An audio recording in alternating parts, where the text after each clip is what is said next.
కొత్త chapter. State of readiness అంటే సంసిద్ధుడైపోయినటువంటి స్థితి, అంటే నేను రెడీగా ఉండాలి. చూద్దాం. When the disciple is ready, the master has to come and the lord has to appear. This was the favourite quote of the perfect master Ramakrishna. సద్గురు అయినటువంటి రామకృష్ణ బాగా ప్రసిద్ధి చెందిన ఒక వాక్యం ఉంది. ఏమిటది? శిష్యుడు సంసిద్ధుడుగా ఉంటే గురువు అతనంతట అతనే వస్తాడు. రావాల్సిందే, ఆయన ప్రత్యక్షంగా అక్కడ రావాల్సిందే. Erich would often quote this along with a story about Ramakrishna. ఇది ఎక్కువ చెప్తూ ఉండేవాడు ఎరిచ్. ఎందుకు చెప్పేవాడు? బాబా దగ్గరికి రాకపోవడం బాల్యములో రామకృష్ణ మఠం అంటే చాలా ఇష్టం ఎరిచ్. మరి చదివాం మనం, గుర్తుందో లేదో మీకు. అక్కడ స్వాములు ఉపన్యాసాలు వింటూ ఉండేవాడు వివేకానందుడి గురించి, రామకృష్ణ గురించి. ఈ రామకృష్ణ పరమహంస యొక్క సూక్తిని ఎక్కువ చెప్తూ ఉండేవాడు Erich. In fact one has to prepare oneself internally by getting rid of low desires such as lust, greed, hatred and anger through remembrance. ఏమిటట? తనను తాను సంసిద్ధుడిగా తయారవ్వాలి. దానికి మొట్టమొదటి చేయవలసింది ఏమిటి? మన కోరికల్లో 2 రకాల కోరికలుగా బాబా విభజించారు, వర్గీకరించారు. ఒకటి ఉన్నతమైన కోరికలు, అధమమైన కోరికలు, అంటే తుచ్చమైన కోరికలు అంటూ ఉంటాం. ఆ తుచ్చమైన కోరికలు ముందు వదలు కొట్టుకోవాలి. అంటే అవి ఏమిటి? దురాశ, కామము, ద్వేషము, క్రోధము. ఎలా వదులుకొట్టుకోవాలి? ఆయన యొక్క జ్ఞాపకం పెంచుకోవడం ద్వారా వీటిని వదిలించుకోవాలి. ఎలా వదులుతాయి ఇవి? ఆయన జ్ఞాపకం ఎలా వదలగొడుతుంది అని మనం చెప్పుకున్నాం. ముందు ఎరిచి చెప్పాడు. ఒక గది నిండా చీకటి పేరుకుపోయి ఉంది. ఆ చీకటిని తోలాలంటే ఏం చేయాలి? చీకటిని బయటికి పంపించి తర్వాత లైట్ తెద్దామని 2 ప్రయత్నాలు అక్కర్లా. లైట్ తెస్తే చీకటి వెళ్ళిపోద్ది బయటికి. అందుకని ఆయన రిమెంబరెన్స్ అంటే ఏమిటి? బాబా బాబా బాబా బాబా అనుకుంటే ఆయన లైట్ లాంటి వాడు. ఆ కాగడా పట్టుకొచ్చేస్తే ఆటోమేటిక్గా వెళ్ళిపోతాయి. 2 ప్రయత్నాలు అక్కర్లేదు. అందుకని ఆయన జ్ఞాపకం వలన మనకు కలిగే లాభం ఏమిటి? ఆయన మన సహవాసం ఇస్తాడు, ప్లస్ ఇవన్నీ వెళ్ళిపోతాయి ఖాళీ చేసి. అమ్మ లాభం లేదురా మనకి ఇక్కడ. When one is internally ready, the master will come and the lord will appear. So అంతరంగికంగా మనం సంసిద్ధత పొంది ఉంటే, అంటే ఆంతరికంలో, బాహ్యం కాదు. అంటే నేను కాషాయ బట్టలు వేసేసి బొట్లు పెట్టేసుకొని కూర్చుంటే నేను రెడీ అయినట్టు కాదు. ఆంతరికంగా రెడీ అయితే అప్పుడు ఆయన వచ్చేవలసిందే. Erich would narrate the following story to drive the point home. ఇది స్పష్టంగా అర్థం అవడానికి ఒక చక్కని కథ చెప్తాడు ఎప్పుడు ఎరిచ్. ఆ కథ నేను చెప్తున్నాను. One day disciple of Ramakrishna asked him. ఒకనాడు రామకృష్ణ శిష్యుడు ఒకడు ఆయన ఇలా అడిగాడు, you tell us that the Lord will appear when we are ready. నీవు ఎప్పుడైతే సంసిద్ధత సంపాదిస్తావో అప్పుడు ప్రభువు నీ కళ్ళ ముందు ప్రత్యక్షమవుతాడని చెప్తూ ఉన్నారు కదా మీరు. But can you tell us as to what exactly and when exactly this will happen?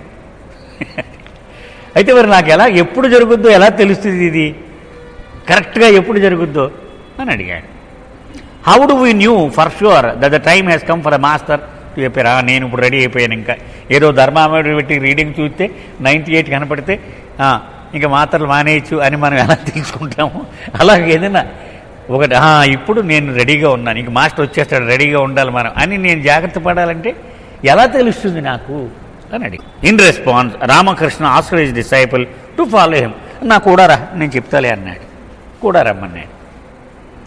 They walked towards the river where he undressed and asked his disciple to do the same. Ramakrishna నది దగ్గరికి వెళ్ళగానే రామకృష్ణ ఆయన కట్టుకున్నటువంటి తుండుగుడ్డ తీసేశాడు, అతను కూడా తీసేయమన్నాడు. They walked into the river. ఆ నదిలోకి దిగారు ఇద్దరు కూడా. And clad only in their undergarments, only గోచీలు డ్రాయర్లే ఉన్నాయి ఇద్దరికి.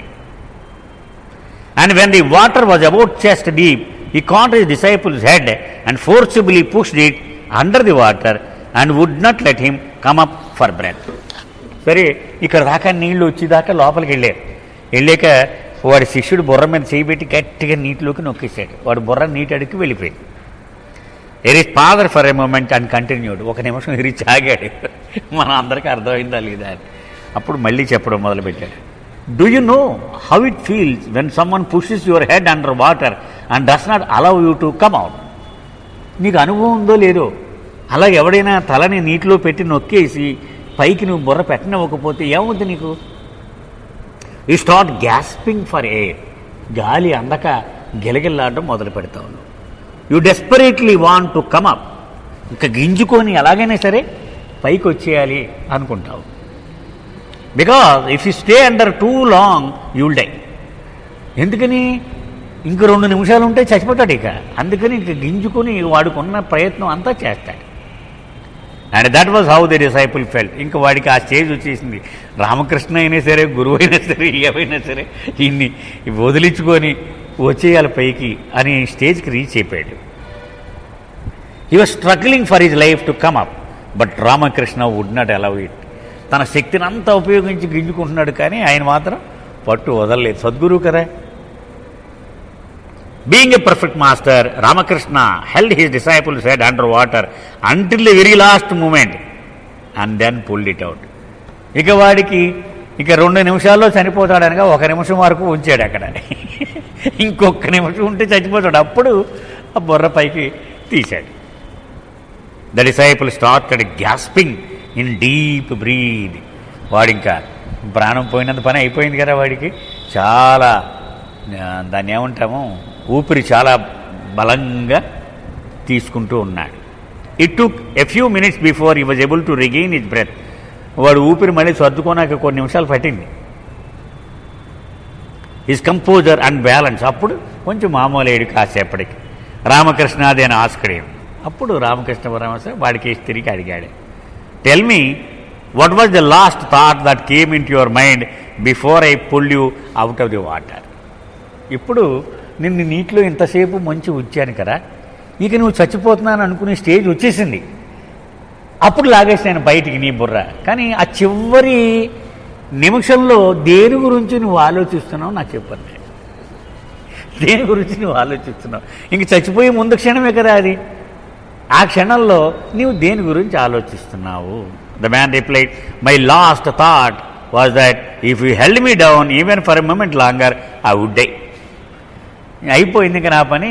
ఇంకొక నిమిషం ఈయన గనక మనకి పైకి లాక్కపోతే నేను చచ్చిపోతున్నట్టే అని ఆలోచించాను నేను అన్నాడు. Ramakrishna said, when you have the same feeling about seeing God and becoming one with Him, when you feel that you can't survive a moment longer without His aid, then you will know that you are ready and the moment for the Lord to appear has come. అది ఆ చివరి క్షణము సమీపించినప్పుడు కూడా ఇప్పుడు నన్ను ఎలాగడిగావు నువ్వు? ఎప్పుడు నేను చూస్తాను దేవుణ్ణి, ఎప్పుడు నాకు తెలుస్తుంది అని అంటున్నావు కదా. ఆ చివరి క్షణము సమీపించినప్పుడు కూడా ఆ భగవంతుణ్ణే నేను చూడాలి అనే తపన నీలో కొనసాగగలిగితే అప్పుడు ఆ సమయం నీకు వచ్చేసినట్టుగా నువ్వు ready. But this feeling has to be constantly there in your heart.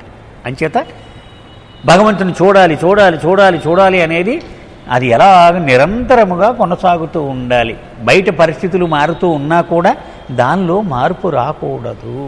You must feel that you cannot bear the separation even for a moment and that you will die without his presence. Baba ఎక్కువగా వాడుతూ ఉండేవారు, నీవు భగవంతుడి నామం ఎలా స్మరించాలంటే దీన్ని వదిలేస్తే నేను చచ్చిపోతానేమో అనుకున్నంత తీవ్రంగా ఉండాలి అనేవారు బాబా ఎప్పుడు. As if your life it self depended on that. నీ జీవితమే దాని మీదే ఆధారపడి ఉంది. ఒకవేళ పొరపాటున మర్చిపోయాను ఇంక అయిపోయింది నా పని అనుకోవాలనేవారు. అదే చెప్తున్నారు, ఆయన్ని మర్చిపోకుండా అలాగ నీవు సరా జ్ఞాపకం ఉంచుకుంటే అప్పుడు నువ్వు అనుకున్న అలారం బెల్ కొట్టే టైం వచ్చినట్టుగా ఆయన వస్తాడు. When such intensity is created the lord appears immediately. ఇటువంటి పరిస్థితి నీలో వచ్చినప్పుడు ఆయన తప్పనిసరిగా నీ ఎదురుగా ప్రత్యక్షమవుతాడు.